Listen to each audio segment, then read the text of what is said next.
이제 본격적으로 첫 번째 세션을 진행하도록 하겠습니다.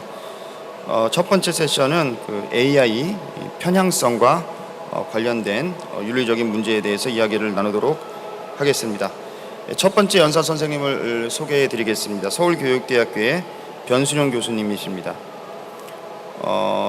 서울교육대학교 윤리교육과 교수님이시고요. 현재 한국인공지능윤리협회 AI윤리연구센터장을 맡고 계시고 한국인공지능윤리학회 회장, 한국윤리학회 부회장을 맡고 계십니다. 그리고 산업통상자원부 로봇윤리연구당 좌장을 지내고 계십니다. 서울대학교 윤리교육과 학사 석사를 마치시고 독일 칼스루he 대학교에서 철학 박사학위를 취득하셨습니다. 그러면 데이터 윤리와 AI 편향성에 대하여 라는 제목으로 30분 동안 강연을 해주시겠습니다. 변순영 교수님 모시도록 하겠습니다. 반갑습니다. 인사드리겠습니다. 오늘 인공지능 윤리 대전이라는 뜻깊은 자리에서 아마 처음으로 이제 강연을 하게 돼서 개인적으로 굉장히 기쁘게 생각하고 있습니다. 오늘 말씀드릴 주제는 데이터 윤리라고 아마 처음 들어보시는 분들도 있을 거예요. 요새는 윤리가 보통 우리는 윤리는 사람들만의 것이라고 또 사람들의 전유물이라고 보통 생각을 해왔는데 요새는 윤리가 인기가 많습니다. 여기저기에 윤리가 많이 붙습니다. 우리가 먹는 음식에도 음식 윤리라고 그러고요.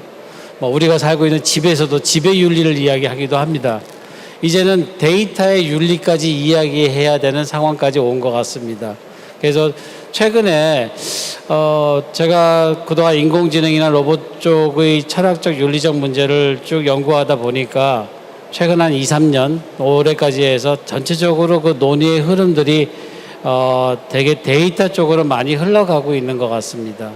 그래서 이제 데이터를 어떻게 취득하고 어떻게 처리하고 어떤 나온 결과를 어떻게 처리하느냐, 이런 데이터의 과정에 대한 윤리적인 이슈들이 많이 제기가 되고 있습니다. 그래서 나오기 시작한 게 데이터 윤리라는 표현입니다.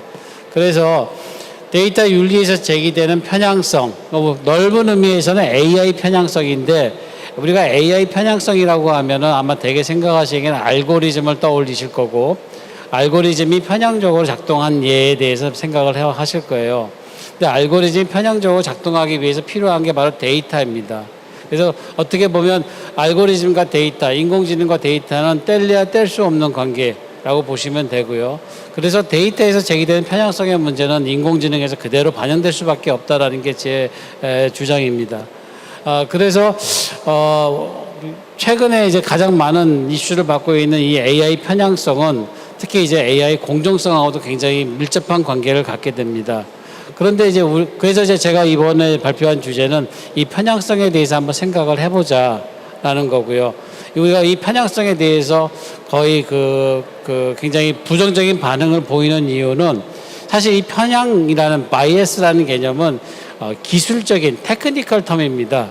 통계학에서 통계의 추정 결과치가 한쪽으로 상당히 치우쳐질 때 발생하는 오차가 발생할 때 우리 그걸 편향되어 있다라고 얘기를 하는 거거든요. 그러니까 전혀 윤리적인 평가 개념이 아니었는 거죠. 근데 문제는 뭐냐면 이런 기술적인 용어에서 편견, 우리가 이야기하는 프레주디스의 문제로 넘어가기 때문에 사람들이 이게 되게 편향성과 편견의 문제를 많이 혼동을 하고 있습니다. 그래서 물론 이 둘이 같은 건 아니지만 그건 그렇다고 완전히 별개의 거냐, 별개의 것도 아닙니다. 어떻게 보면 우리가 가지고 있는 편견을 조사했을 때 편향적으로 나올 수도 있는 부분이 있고요. 그러니까 편향과 편견은 상당히 밀접하게 연결되어 있는 관계 개념이라고 먼저 이해하시면 될 것 같습니다. 그런 의미에서 이제 저는 철학자니까 우리 편향성 혹은 편견이라고 할 때 이 편견에 대해서 한번 생각을 해보자는 거죠. 우리는 편견을 가지면 굉장히 부정적인 것으로 생각을 합니다. 그런데 어떤 학자는 이런 얘기를 해요. 편견을 없애야 한다는 것 자체도 편견이다. 이 편견의 역설이겠죠. 그래서 오늘은 이 편견과 관련될 수 있는 AI 편향성, 좀 더 들어가서 데이터 편향성에 대해서 여러분들에게 말씀을 드리려고 합니다. 그래서 이제 우리가 일상생활에서 이 인공지능의 편향성을 체험해 볼 수 있는 것이 뭐가 있을까를 찾아보니까 아마 여러분들 뭐 넷플릭스, 유튜브, 뭐 방송에서 너튜브라고 해야 되나요? 유튜브라든지 이런 데서 보면은 여기에는 좀 더 검색 알고리즘이 작동을 하거든요.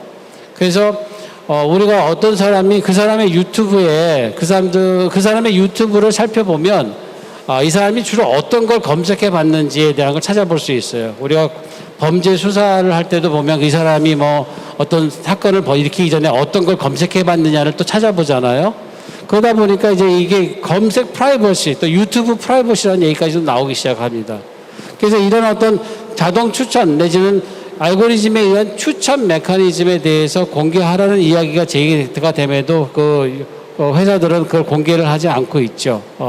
그래서 우리가 실제로 보면 어떨 땐 굉장히 편하죠. 내가 보통 즐겨 찾는 정보들을 굳이 그렇게 헤매지 않고 바로바로 찾아주기 때문에 굉장히 편하다는 생각을 가질 수 있습니다.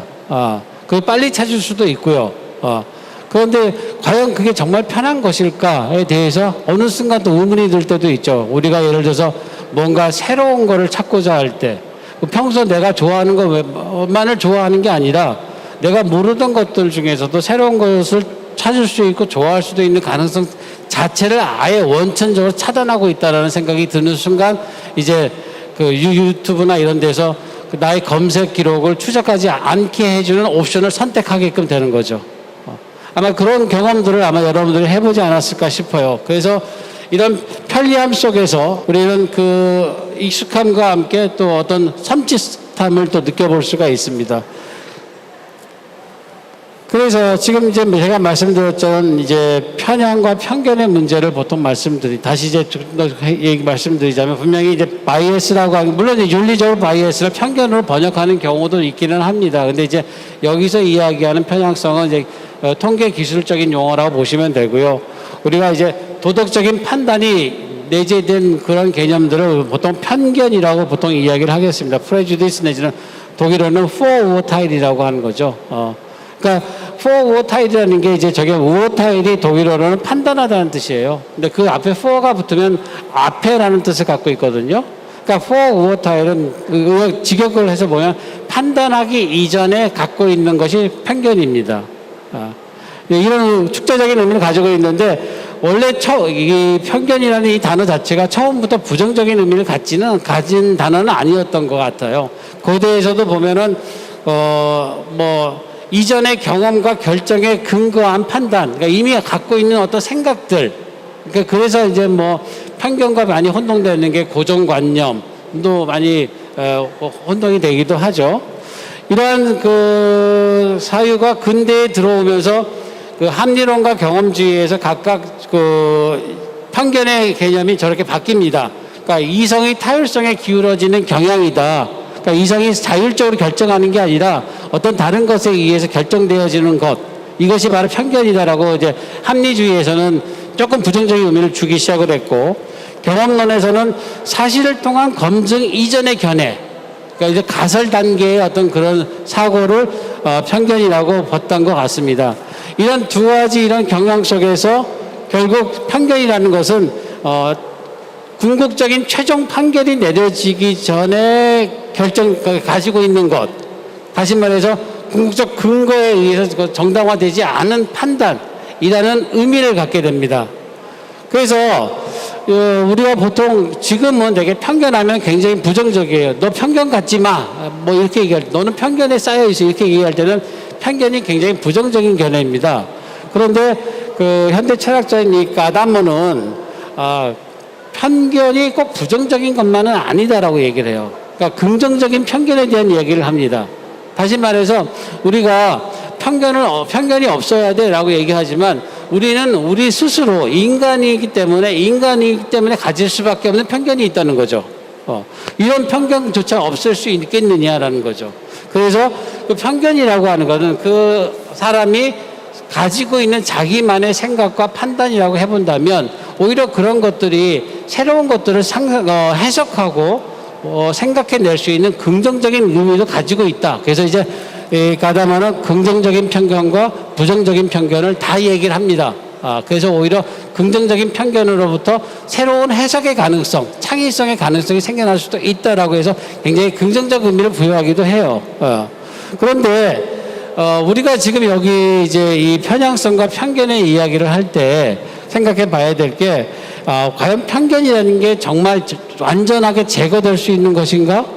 정말 없어야만 하는 것일까? 라는 물음과 비교해서 생각해 본다면 편견을 완전히 없애야 한다는 것 자체도 하나의 편견이 될 수 있다는 그런 역설에 빠져버리게 될 가능성이 굉장히 많습니다. 자, 그래서 이런 어떤 계속 긍정적, 부정, 새로운 해석에도 불구하고 부정적인 현상은 계속 간주되고 있지만 중요한 건 마지막에 이겁니다. 편향성으로 인해 편견이 발생할 수도 있고 편견으로 인해 편향성이 발생할 수도 있다는 것이죠. 그러니까 편견 자체가 긍정, 부정의 해석의 가능성이 열려 있지만 편향성과 편견이 서로 연결될 수 있고 밀접하게 관련되어 있다. 이게 이제 제가 말씀드리고 싶은 첫 번째 내용입니다. 근데 이제 문제는 이 편향성 문제가 차별로 이어질 가능성, 아까 편향성과 편견의 연결 가능성과 더불어서 차별로 이어질 가능성이 있다는 거죠. 그러니까 차별 행위에 인공지능이 개입하는 경우, 아까 넷플릭스나 뭐 유튜브에서 어떤 내가 좋아하는 것들만은 계속 보여주는 거, 뭐 이런 정도는 뭐 내가 그걸 다 지우고 또 새로운 걸 찾아보면 이런 건 괜찮아요. 얼마든지 우리가 변화를 줄 수도 있고 바꿀 수도 있으니까. 그런데 우리가 예를 들어서 그런 어떤 검색 채널에서 내가 모르는 것은 아예 나한테 제시조차 되지도 않는다. 혹은 정보들이 너무 많을 때는 어떤 정보가 먼저 나오느냐, 이 정보가 먼저 나오는 이 자체가 하나의 권력입니다. 뭐 어떤 정보가 먼저 제시되느냐에 따라서 자연히 사람들은 그 정보를 먼저 보거나 접하게 된다는 거죠. 그래서 이런 것들이 혹은 이런 우리 취미와 관련되어 있는 인공지능이 아니고 어떤 우리의 어떤 그 사회적인 행위를 뭐 관련되어 있는 사회 안전망 서비스와 관련된 인공지능이나 어떤 중요한 장소에 출입을 하는 데 있어서 그 인공지능이 이걸 통제해 주거나 이런 상황에서 만약에 이런 편향과 편향에 의한 차별이 인공지능에 의해서 발생한다. 이러면은 이제 우리가 굉장히 심각한 문제를 받아들일 수밖에 없는 거죠. 그것이 뭐 챗봇 같은 경우에 좀 마이크로소프트 챗봇 테일의 문제였었고 우리나라에서도 이제 이루다라고 하는 그 사건이 불거졌던 것도 아마 그런 거와 관련된 부분이 있을 겁니다. 그리고 인공지능을 활용한 의사결정의 투명성을 저해하는 경우 오히려 더 우리가 인공지능이 결정하면 사람이 결정하는 것보다 오히려 더 투명할 거다, 공정할 거다 생각을 많이 해요. 그런데 인공지능 자체가 편향적일 수 있다라는 걸 생각을 못 한다는 거죠. 그래서 왜곡된, 특히 더군다나 이제 세 번째 같은 경우 왜곡된 데이터 학습을 통해서 차별이 강화된다는 거죠. 특히 이제 인공지능의 경우에는 그 제로베이스에서 움직이는 게 아니라 기본적으로 학습 데이터가 필요해요. 그럼 학습 데이터가 구성이 돼야 되는데 이 학습 데이터가 정말 객관적이냐, 물론 이제 객관적이냐, 공정한 거냐, 이것도 또 다른 문제입니다. 데이터가 객관적이라는 것은 그 데이터가 표방하는 사실과의 일치성을 여부를 따지는 게 객관성이에요. 그런데 데이터가 공정하냐, 객관적인데 공정하지 않을 수 있죠. 예를 들어서 마초 성향이 강한 남성들의 집단을 가지고 조사를 한 데이터가 있다. 데이터를 객관적으로 처리했다. 그러면 나온 결과는 굉장히 마초 성향이 강한 그런 데이터들만 나올 거라는 거죠. 그럼 그 데이터가 공정한 거냐? 공정하지 않다는 거죠. 그럼 데이터를 손을 봐야 되느냐? 그러면 인위적으로 개입을 해야 되는데 이 개입을 누가 정당하다고 판정해 줄 거냐? 언제 데이터에 그 개입을 할 거냐? 어떤 식으로 개입을 할 거냐의 문제가 생기는 거예요. 자, 그래서 인공지능에 대한 편견이 아까 지금 말씀드린 것처럼 우리가 인공지능이라고 하면 무조건 공정하게 할 거라고 생각하는 그 자체가 하나의 편견일 수 있다라는 거죠. 아마 이쯤 되면은 어느 생각이든 무슨 생각이든 다 편견인가라는 이제 그런 물음표를 가지게 될 겁니다. 그래서 특히 이제 이런 데이터에 의한 인공지능 알고리즘의 의도적인 조작 가능성의 문제들이 생겨나기 시작하고 이것에 대한 사회적 관리의 필요성이 발생한다는 거죠. 그리고 알고리즘 편향성이 사회적 편견으로 이어지는 부분이 사회적 편견에 의해서 알고리즘 편향성이 생길 수도 있고 알고리즘의 편향성으로 인해서 사회적 편견이 또 추가적으로 발생할 수도 있는 이런 역순환의 알고리즘이 역순환의 그 고리들이 발생할 수 있다는 것입니다. 자, 그래서 우리가 생각해 볼 수 있는 게 데이터 편향성, 데이터 객관성, 데이터 공정성을 생각해 봐야 될 거예요. 데이터 편향성은 말 그대로 데이터의 그 통계 추정치가 어떤 한쪽으로 치우쳐지는 정도를 편향적이라고 보통 이야기를 해요. 데이터 객관성이라고 하는 것은 우리가 그 데이터를 제공하는 어떤 데이터가 존재하고 있는 대응하고 있는 그 사실과 일치도의 여부를 얘기하는 게 데이터 객관성이에요. 그 다음에 데이터 공정성. 이 데이터가 공정한 거냐. 물론 데이터 공정성도 두 가지가 있겠죠. 처리 과정이 공정한 거냐, 데이터 자체가 공정한 거냐. 이것도 또 구분해서 생각해 봐야 될 겁니다. 이 세 가지가 우리가 제일 바람직한 건 편향적이지도 않고 객관적이고 공정한 데이터를 우리는 원해요. 근데 이게 쉬운 일이 아니라는 게 이제 그 문제가 되는 거겠죠. 그래서 데이터의 편향성도 데이터 자체가 편향적이냐, 데이터 처리 과정이 편향적인가 구분해서 생각해 봐야 된다는 겁니다. 이 둘은 또 다른 얘기예요. 그 다음에 데이터 객관성과 데이터 공정성도 아까 말씀드린 것처럼 객관적인데 공정하지 않을 수 있고, 공정하기 위해서는 객관성을 포기해야 되는 부분이 있을 수 있다는 거죠. 그 문제를 생각해 보시면 될 것 같습니다. 그래서 데이터 처리 과정의 편향성을 먼저 좀 보시면, 그 데이터 자체가 편향적이라면 처리 과정이 완전히 공정하다고 전제했을 때 결과는 편향적인 게 나와야 됩니다.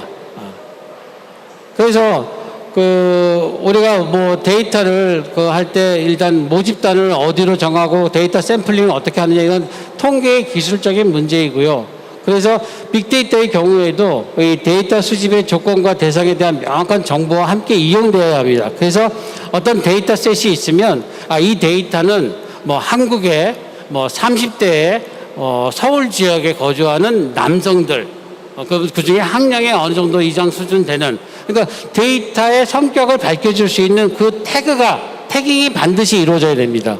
그래야 그 데이터를 사용할 때 이 데이터의 성격을 규정할 수 있고 이 데이터에서 가져올 수 있는 편향성의 문제를 대응하기 위한 대비책을 세울 수 있다는 거예요.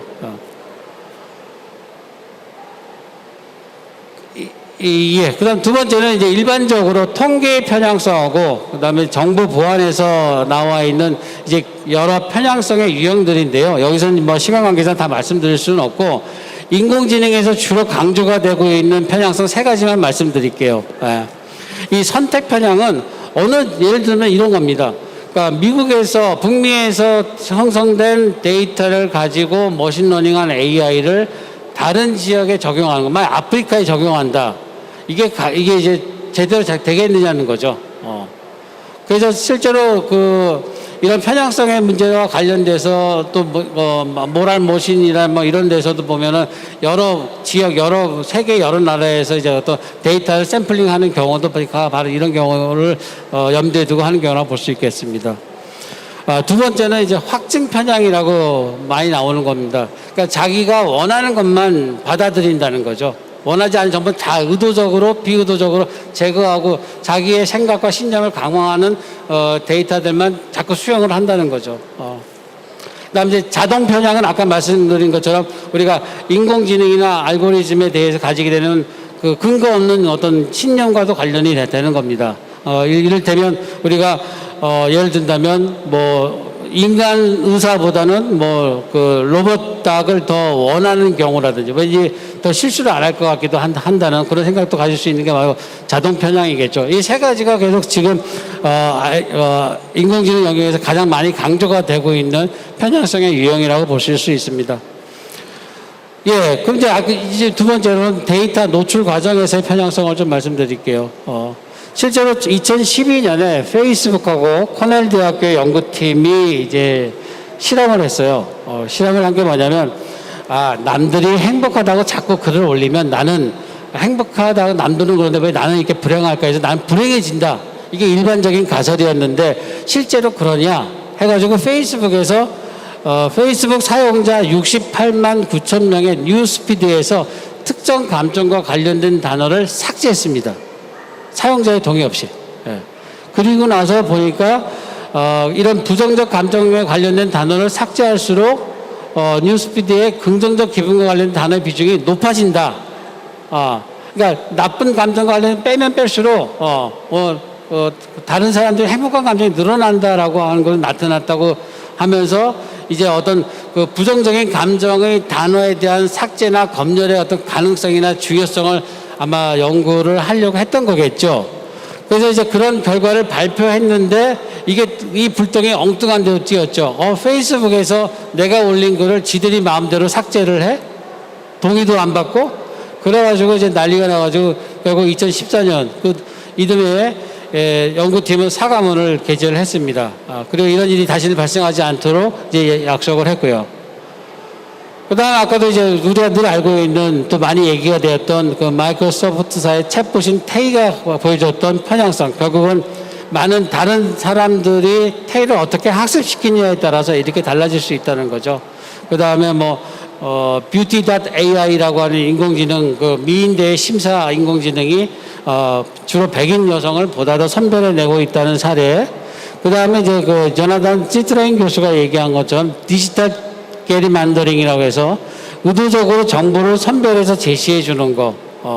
그래서 우리가 땡땡이든 땡땡에서 보여지는 뉴스가 그냥 사람들이 골라서 우리한테 보여지는 게 아니거든요. 여기도 다 이제 다음이 먼저 시작했고 그 다음에 네이버도 이제 인공지능이 선별하게 하겠는데 어떤 정보 어떤 기사를 먼저 올리느냐 이 결정도 굉장히 중요한 결정이 돼버렸다는 거죠. 그래서 실제로 그 다음 사례가 이겁니다. 그래서 이런 어떤 조작 사람이 인위적으로 조작을 한 사례가 나왔고 그래서 이제 조작하는 걸 없애기 위해서 인공지능을 집어넣었더니 전혀 무관한 관련 기사들이 올라가고 그래서 결국은 사람이 하면 의도적 개입 가능성이 생기고 인공지능이 하면 무관한 기사들이 연관돼서 올라가는 실수가 벌어질 가능성이 있고 그래서 이 두 가지 가능성 중에 어떻게 해야 되는 고민을 하고 있는 그런 어떤 사례들도 나오고 있습니다.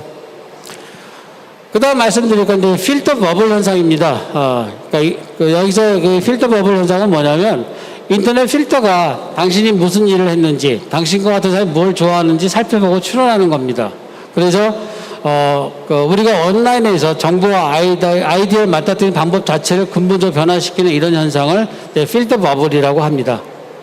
그래서 우리가 이제 이런 개인 맞춤형 서비스가 굉장히 편한 듯 싶지만 어떤 의미에서는 나의 사유의 가능성, 행동의 가능성, 어떤 자유의 폭을 굉장히 제한하고 있다라고 볼 수 있을 겁니다. 마치 우리가 자동차를 사는 이유가 자동차를 사는 가장 큰 이유가 내가 원하는 곳에 가고 싶어서 자동차를 사죠. 그런데 자동차를 사고 나면 내가 원하는 곳을 가는 게 아니라 자동차가 갈 수 있는 곳만을 가죠. 그 차이를 우리는 모르면서 살고 있죠. 그러면서 자동차는 편해 이렇게 생각하고 있는 거죠. 네, 그래서 이런 문제에 대해서 우리가 사회적인 어떤 일단 자각을 해야 알고 있어야 된다는 거죠. 그리고 그것에 대한 어떤 비판도 할 수 있어야 된다는 것을 말씀드리겠습니다. 세 번째는 그러면 데이터 자체의 편향성, 데이터 처리 과정의 편향성을 있을 때 이걸 우리가 누군가가 체크해야 되지 않겠느냐. 그 체크의 이야기가 바로 이제 윤리 인증입니다. 그러니까 윤리를 인증해 주는 거예요. 그러니까 상당히 이쯤 되면 이제 윤리학자, 저도 윤리학자인데 윤리학자 입장에서 굉장히 좀 즐겁지는 않습니다. 윤리를 인증해서 너는 우리가 왜 흔히 그 윤리나 도덕을 비판할 때 도덕 시험에서 100점짜리, 90점짜리 이런 스코링을 하는 걸 굉장히 부정적으로 생각하는데 실제로 여기 이제 윤리 인증이라는 게 이게 인공지능이 가지고 있는 자율성 때문에 아까도 이제 자율성에 대한 문제를 얘기를 했는데 자율성 때문에 이것이 정말 자율적으로 우리가 그걸 할 수 있게끔 인정을 해줘야 될 거냐 말 거냐 관련돼서 퀄리피케이션을 해줘야 된다는 거죠. 그래서 이제 윤리 인증에 대한 이야기가 나옵니다. 그 윤리 인증의 가장 중요한 기준 중에 하나가 보통은 이제 일반적으로 세 가지 요건 정도가 논의가 되는데 그 중에 하나가 이 편향성과 관련된 얘기예요. 그래서 데이터 편향을 초래하는 요인은 뭐 아까도 지금까지 계속 말씀드렸지만은 데이터 자체를 잘못 채택한 경우도 있고요. 잘못된 데이터도 있지만 데이터는 잘못이 없는데 그걸 선택하지 말아야 되는데 잘못 선택한 경우도 그거 문제가 되겠죠. 그러니까 거짓말을 안 해. 나는 사실만을 얘기해. 근데 그 사실이 거짓인 거죠. 그 사람은 결과적으로 거짓말을 하는 거지만 그 사람은 사실을 말하는 것 같다는 거죠. 그다음 불완전하고 오래된 데이터인 경우, 그다음 편향적인 데이터인 경우, 또 역사적인 편향성의 경우 등등이 이제 데이터 편향을 초래하는 요인이라고 볼 수가 있습니다.